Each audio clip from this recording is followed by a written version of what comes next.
Greetings! I am Herbert Erpaderp, and today I'm building my very first model from Zvezda. I found a bunch of Zvezda kits on the shelf in a nearby hobby shop, so expect to see a couple more of these in the future. The most astute amongst you will have guessed that this is a Zvezda Panzer III, which was a popular choice with my patrons. I had asked them which of the 4 Zvezda kits that I bought they would like to see first, and the Panzers were the popular choice. This is a flamethrower version, and unlike, say, crocodile flamethrower tanks, this one has a flamethrower in the main gun, rather than in a separate housing. It looks enough like a Panzer III with the long barrel gun, like for example the J variant, that you could get away with playing this model as either. The back of the box shows us a couple of images of the completed model, and an exploded diagram which serves as the instructions for this kit. There is also, obviously, some text in a few languages, including English. Apparently, this kit is made with new material that is easy to glue and paint, which sounds good to me. Inside the box there's a sheet of paper that speaks of Zvezda's game, Art of Tactic. There are no instructions included other than the exploded diagram on the box. There is one sprue, moulded in a light grey plastic. I have to be honest, I was kind of surprised by how neat this looks. The detailing here is really quite nice and sharp. I wasn't expecting it to be awful. I have seen Zvezda models before, but I was expecting there to be much more in the way of mold lines and such, and that just was not the case. There aren't a lot of parts in this kit, and they were all present and free from errors, which of course is always a positive. Let's put this together. First, I attach the hull sides to the lower hull part. The hull side parts have some burrs on the inside that will prevent a good close join with the hull bottom, but they're easy enough to trim down with a knife. Don't worry about being too neat here, this surface won't be visible at all. You just need to make sure the surface is flat. I then glue the hull sides on. Because this kit can snap together without the use of glue, the fit is a little bit tight. This meant that I had to use a fair amount of force to press the parts together. I can exert a good bit of force if I need to, so it's not really a problem for me. But you could also try trimming down the guide pins. That might make it fit a little bit easier. Next come the tracks. There's a series of pins and corresponding holes to help you position these properly, so you can't put them on the wrong side. See? Maybe if you were really determined, you could put them on upside down. This is generally not recommended. Gluing the tracks on is easy enough. I apply glue to all of the connection points, including the axles for the return rollers and the road wheels. Press the track set onto the axles. Again, the fit is tight. You will probably also need to apply a bit of pressure here. That's kind of a recurring theme with this kit. The middle return roller needed a little bit of a nudge to slot onto its axle. Next, the hull top, or, well, I guess the middle of the hull. There's still another part to go on top of this. This part can be glued into place now. There's nothing especially tricky about this. The pins guide it into place nicely. Again, apply pressure to get the parts to fit.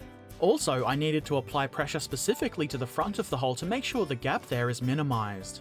Now the actual hull top can be glued into place. You'll notice the hull machine gun is molded into this part. You could very easily break this off, so be careful.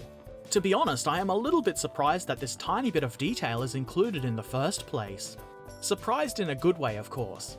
I pressed the hull top into place, again unsurprisingly applying pressure.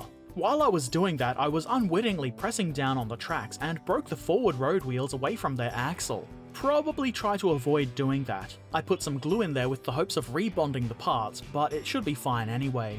And that's the hull completed. That was super easy. Now for the turret. I think this might be the most simple turret assembly that I've ever encountered.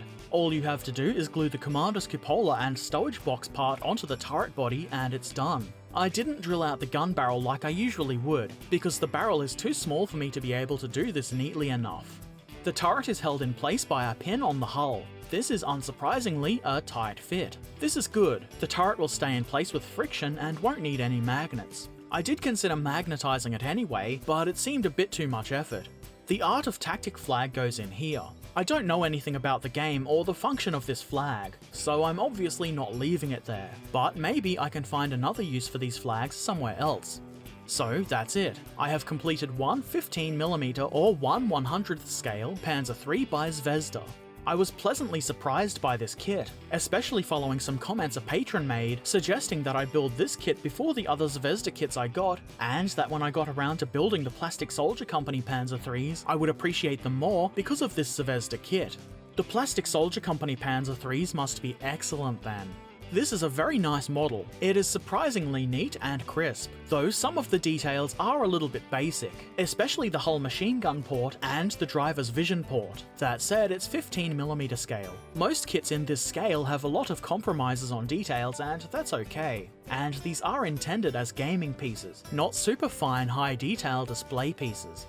This kit was a really nice, quick and easy build. It took me roughly 10 or 12 minutes at most, including the time I spent removing mold lines and such, which I really thought I would have to do more of. Not that I'm complaining, of course.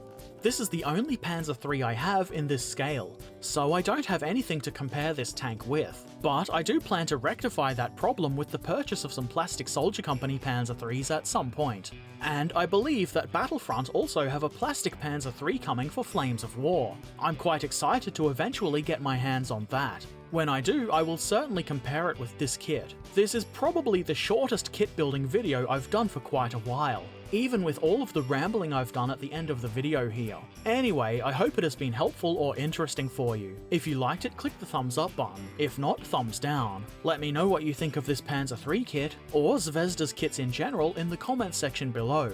If you like the videos I make, please consider helping to support the channel via Patreon. For as little as $1 a month, you can see my videos a little bit early, as well as some patron-only bonus content. To get there, click the Patreon logo on screen now, or the link in the description. You could also do the other YouTube things like sharing and subscribing. You can also use the new fancy end card feature to click the videos on screen now to check them out.